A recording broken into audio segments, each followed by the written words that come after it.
beautiful day, blessed day. It is in such walks with nature that I find communion with God a little bit. And while I can get the same in a car, and I have, it's still not quite the same. The radio, though, I find hard to replicate, but also sometimes nice to drop down without. Ooh, what a beautiful day. Sunday, the day of the sun. The day God told us to honor with our words, deeds, and actions, and to have no other God before Him. But don't worry, the camera version won't make you go blind, I promise. But the sun is a good allegory for God, and worshiping God through the sun as sort of the best analogy for God is kind of understandable, because it floats down energy, literally manna, which gives life to all beings on earth. But it's also kind of a little distant, and the sun don't really pay too much attention to all of us each and every day. Although there do seem to be some a little more sun-kissed with the rays, and that's that blaze that we can feel and touch in humanity is I think sort of the living embodiment of what a lot of folks call God. We're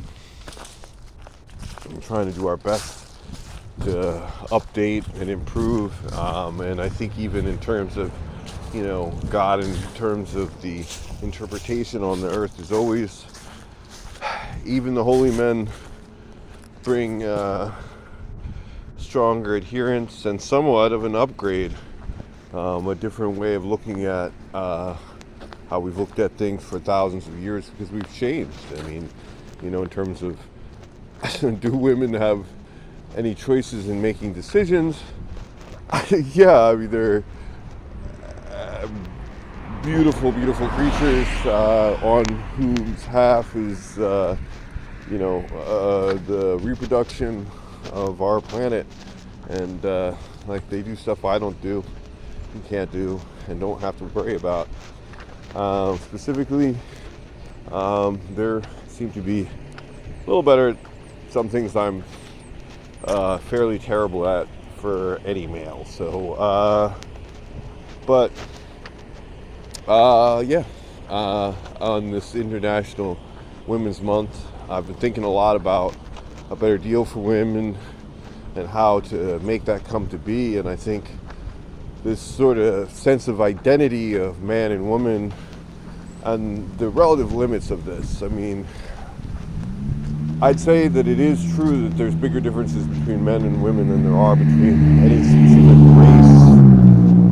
In terms of the types of behaviors, these are, nature versus nurture.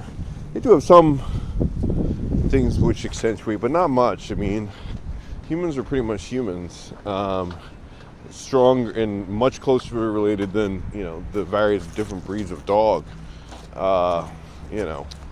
We come from the same cloth, and we have no, problem with intermingling.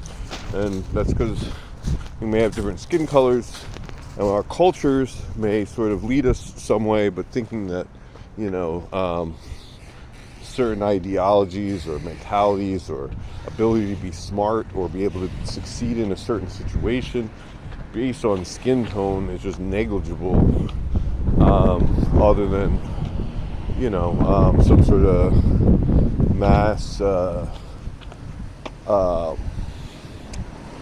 there's some things which just educationally, on basis, more of these folks have learned this in the past, so you would expect that there's the people with those particular skills and experience with doing it a certain way are mostly going to be one race or another.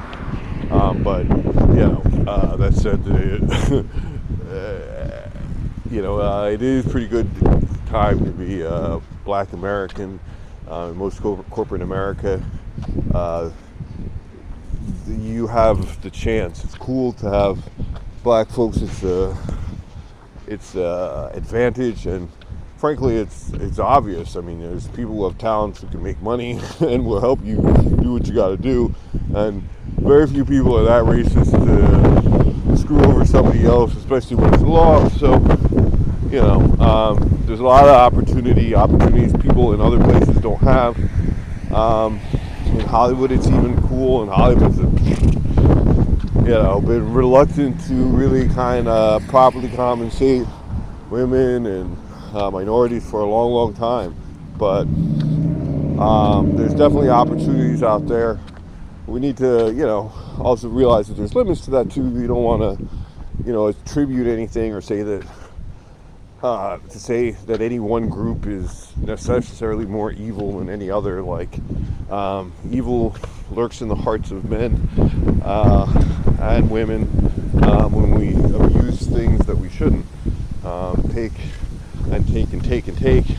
and refuse to hear differently, even though circumstances say differently. That refusal to change, so turns into a supervillain. We all got to do our parts to be better and listen sometimes. And know sometimes also when not to listen and when to push on and forward. But I'm sincere in my demand to sort of become an anthropomorphic representation of justice, law, science and research, government, those kinds of things, responsible just for kind of clarifying the definitions of such, and that's moving us towards a more peaceful resolution, but I'm turning it more towards enforcement actions and the development of products. Later on today, I'll finish off my version of the Green New Deal, Build Back Better, Far From Dead. It's getting resurrected, and we're going to fully understand it. First, we're going to see what we can do to fully implement all the projects that have already been passed into law, because this execution still needs to happen. But I expect that Congress will put forward this proposal, or I'm going to ask the people to replace Congress, because this is a matter of national security risk. The changes in the weather are kind of obvious, and even if they weren't, it's the oil company's own statistics. Like, questioning is almost madness that there's changes to the global temperature, and you don't want to mess with the global thermostat.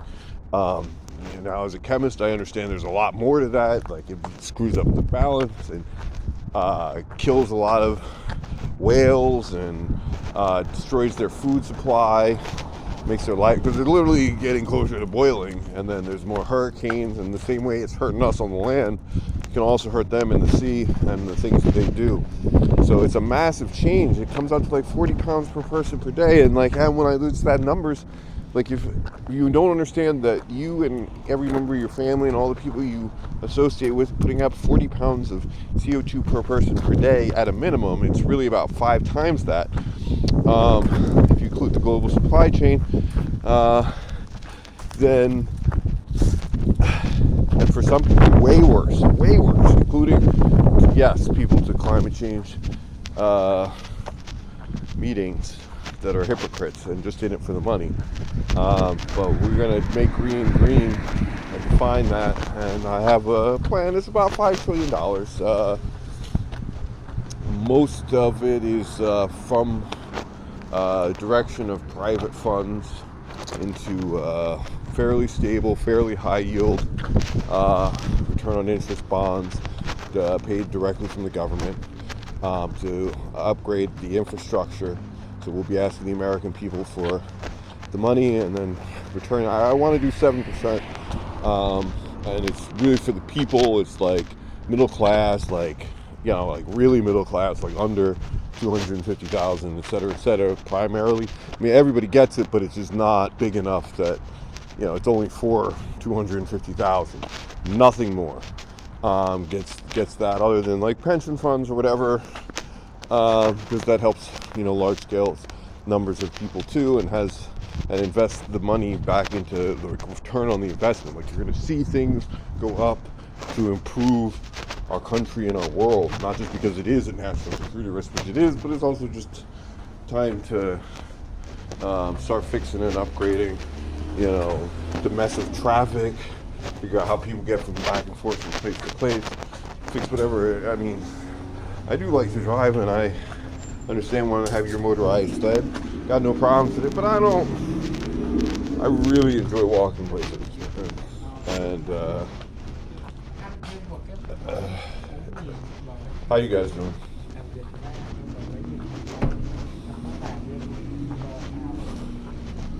I think we can cut down by 25%. I think people could do that in general, or force it to happen by careful use of consumer tactics.